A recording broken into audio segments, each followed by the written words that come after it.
the problem is. Okay, here we go. We've got a game. Mirror card. Okay, what am I going to play? Let's play knight c6 and a quick e5. And how am I going to get an attack here? Well, let's see if I can castle queenside. Castling queenside is normally a good place to start if you want to attack, because most people are going to castle themselves on the king's side, and opposite sides castling leads to big attacks, as we have covered many times before on Hack Attack. Or I might also be blundering pieces away, but you know. We'll turn it into a pawn sack instead. Trying to play quickly as well. In fact, it's not really a pawn sack. I don't envisage my opponent being able to hold on to this pawn on d5. Ooh, knight c2. Lots of fun things I can do here.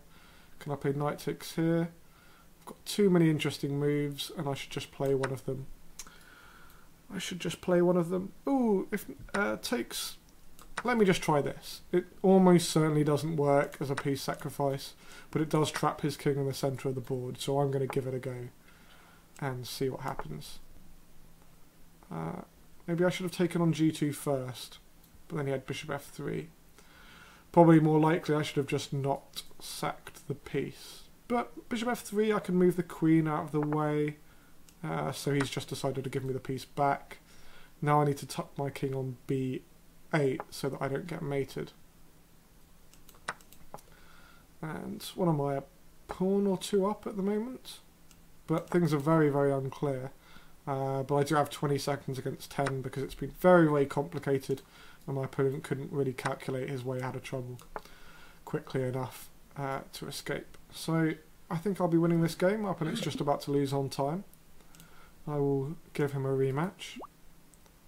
And let's go for another d4 game, but don't worry, I'm still looking for a moment to play a quick h4, although I'm not certain this is the opening to do it in. This isn't really a very conventional way of playing the Queen's Gambit accepted for white. I've kind of given away more pawns than you should be doing in your own games, but it's 1 minute chess, so pawn sacks are more dangerous than they would normally be. And I'm going to try and target him on this h7 square. So I just want to go bishop d3 and knight g5 and queen h5 and mate. That's the basic plan. So let's see if we can get that to work. I might even be threatening knight takes h7 right now. In fact, I think I am. So let's just jump in with a knight. If he takes it, then I assume it won somehow. Oh, there's too many piece sacrifices and probably very few of them work. But my opponent's certainly very, very worried about these sacrifices. If he had half an hour to think about it, he'd probably find a refutation. But he doesn't have half an hour, and so it's very, very difficult for him to find one. So just attacking f7, attacking him at all of his weak points. And I'm going to get piece sacrifice in. Even if I have to put my entire army on pre, you will take one of my pieces. That's pretty much what I'm saying right now. So you're going to move this one back. If he takes here, then takes on h6 is going to be mate, king g there. And now bishop g7, double check. And it's mate in 2. King takes g7, queen h7 check, king f8, queen takes f7 mate. Okay, so this switch to 1 minute and a slightly more aggressive way of playing seems to be working out for the time being. Managed to win a few games in a row, which is nice. And I'm going to decline the rematch from that guy and see if I can find a new opponent. Thunder, so a little bit stronger, higher rated anyway. 23-20. Going to go back to playing a Dutch.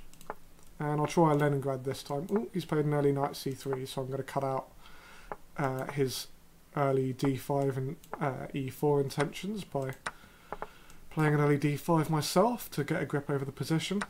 And then sacrifice a pawn to try and get control of the centre. Going to try and take advantage of this knight being misplaced. Not completely convinced by my play right at the moment. But if I can get these pawns rolling forward in the centre of the board, it will be okay.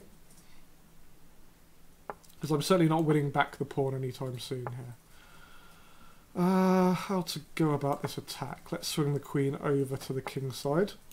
And then maybe follow up with f4 and bishop g4, which he's already anticipated with his last move. So I'll put the queen back on h6 and go f4 this way. And then go queen takes, and e4 and bishop e5. And he succeeds in getting the queens off. How frustrating. And yeah, this is the tricky thing when you're playing high-rated players. They always see, well not always, but they often see your attack coming and defend against it. So even at these very, very short time limits. But it's still quite tricky for my opponent here. Let me see if I can jump into d3 and give him some problems. Not as many problems as I really needed him to give him, I think. What about if I take and give a rook check here? Oh, I need this bishop on c8 to be doing something, but it really isn't doing anything at the moment. Ooh, let's go h5, h4. Not very much time left for either opponent. He's a few pawns up, but it's more important to stay up on the clock right now. Which he just about is succeeding in doing. But can I either push him over on the clock or give him sufficient problems over the board in order to turn this around? It's very, very tricky, but I'm managing to play relatively quickly, I think. And, ooh, 7 seconds v5. Why did I just look at the clock? That was a really bad idea. And now I'm obviously completely lost, but I think it's just going to turn into who wins this on time. And it's very difficult for me to put him under any pressure here. And I do manage to win it on time. Well, note to self, really do not look on at the clock to tell the audience how much time they've got left, because they can see, and it just costs you a second on the clock. Okay, but fortunately I got away with that, and my opponent seems to have left without fancying a rematch, probably due to the fact that I just flagged him from a completely lost position. But I think that might be 5 games in a row I've managed to win in the 1 minute arena, which is relatively pleasing at least. Let me see who else is around that we can give a game. I don't think I've played this guy tonight. Ataverson or something along those lines. B3 has been played against me a few different times. I'm going to take it head on with a5, a4. Just trying to put him under a bit of pressure. And going to see if I can just keep harassing the bishop. Maybe I should have gone a3 a little bit earlier than I have done. Now if bishop takes a4, I've got takes. So it's a pawn sacrifice that I've played. He's obviously got doubled pawns, so he shouldn't be that. I shouldn't be that worried about it. But it's more annoying that he's got a strong bishop on b5 that's very, very difficult for me to get rid of. So I think maybe he should have gone knight e5 on the last go while he had a chance, but of course his position is still absolutely fine. He's gone rook b1 to put his rook opposite my queen. So I'm going to go back to d8, where it also defends the knight on f6 from him doubling up my pawns. I don't think he should have given me the bishop pair there, so I'm going to take my pawn back. He does have this very strong knight on e5. So things are looking relatively even right now, although I am a few seconds up on the clock. It's time for me to come up with an attacking plan. I need to do it more quickly than that. Let me go knight e4. Oh, let me go back again. All that time wasted for a really terrible attacking plan. So we go back to d7, and then queen g3 threatens mate. I'll go f6 to block the long diagonal. And I'm still 5 seconds up on the clock. Things are just about under control. I can take this pawn off here. Queen b3 looks like a good move. I'm going to have to sacrifice the exchange if he does that. But he doesn't see queen b3. So I think I'm just a pawn up. A bit up on the clock. Flicking bishop c5 check and rook d2. If he takes, I can recapture the queen. Keep blocking this out. Stop the knight coming into e4. Swing the rook over to d8 if I can do. He's going to play rook d1, I think. And then rook d7 is a really annoying move. but I think it's just under control. Oh, why did I go g6? I'm sure there was a reason. He's about to lose on time anyway. Don't allow mate in 1, and that's that game. We'll give the guy a rematch. Let's go e4 this time.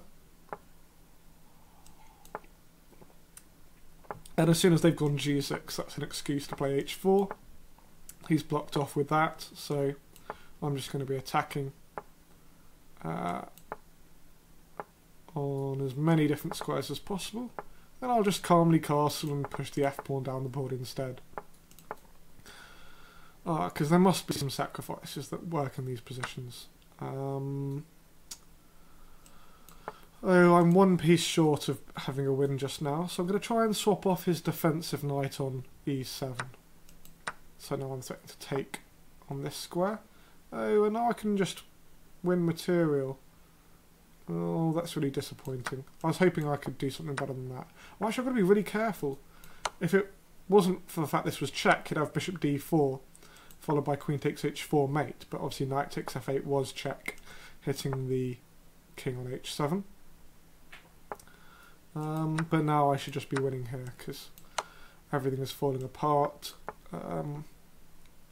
Gaining time against the queen. I almost swapped the queens off there, but that would be a bit disappointing. It's probably the easiest way to win is just to swap the queens off, but I want to continue attacking if I can do. So I'm going to try doubling rooks on the E line and infiltrating in that way. I think I'm picking up the knight on c6 when I'm doing this as well. And if he plays bishop takes c3, I should have some kind of discovered check. And now I can start searching for a win. Oh, still don't want to swap the queens off. I'll go rook g6 instead. And he can safely resign here. He has no pieces left apart from that bishop on c3, which is obviously not enough. Oh, he is up on the clock. That's why he's still playing on. But it is going to be mate with queen e8. And let's see, how long have we got left? Another 15 minutes. I think I am going to continue playing through till the end. So maybe that'll be another six games, something like that, depending on how quickly we get through them and how quickly we get players accepting. But okay, so Samitod is our new opponent. Going to play another 1e4 game. And we've got a French from my opponent. Going to play a Tarash variation against that. And he's playing the Rubinstein. Very, very solid line. Could be a challenge to hack this one up, but we'll see what we can do. Maybe I can sacrifice a pawn or two here. It's probably not the greatest pawn sacrifice I've ever played, but it's a pawn sacrifice of some description. So we will just go with it. See if he's interested in taking off this extra pawn, but he's not. So it is just the one pawn I've sacrificed. And now I'm going to be... I'll offer him this pawn again. But now I've gained a lot of time against his queen. So he's got to be very, very careful. But I still need a plan in order to take advantage of my active pieces. Ooh, and queen b2 was not a good idea. He had bishop a3 there. So I'm going to need to move my queen away again. Thus wasting a bit more time. Let's go pushing this g-pawn down the board. Follow that up with an h-pawn push. Keep hold of my pieces. But in reality my position is not very good right now. So I'm going to have to create some kind of counterplay here. But I've managed to open things up a little bit. At the cost of yet more material. That knight is giving him a little bit of a hard time at the moment. He's got knight c3 ideas, but his king's very, very vulnerable. So I can't help feeling that I'm just lost here. But hopefully my opponent won't be able to find a clear win. Though bishop e2 is very annoying. Oh yeah, no, I can't even remove this. But my opponent only down to 12 seconds. Rook g1 I can go king h2 and it's not actually mate. Oh, I need to. Oh,